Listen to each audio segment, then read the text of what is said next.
Ito na naman ang nagawa sa isang 2 linggo.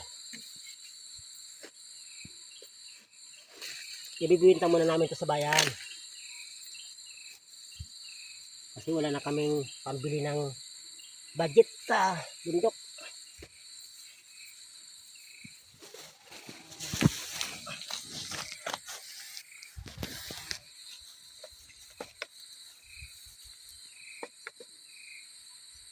Kasi mahirap pag walang pagkain sa bundok.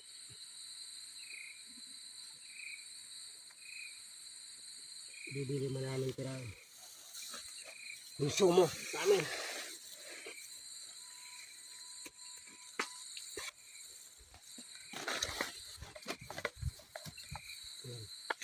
Pusik namin ito, pinagpusik.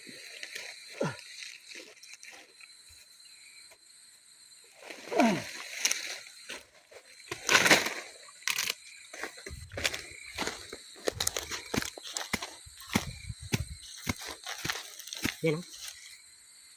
Tamang-tama lang yan, buhatin. Mga nasa 35 kilos lang yan. Kayang-kaya naman yan.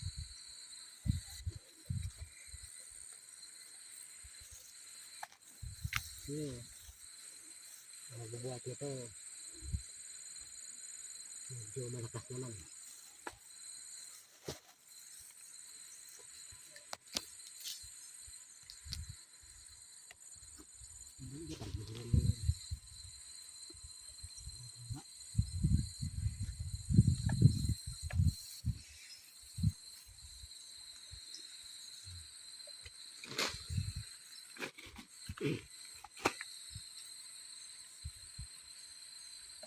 Tatagaran natin.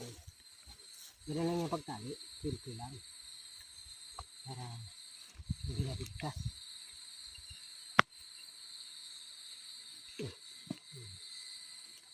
Hindi kaya ng kamay yan eh. Mabigat. Sakit sa kamay. Ito ginagawa namin. Nalagyan namin ng kahoy para matali.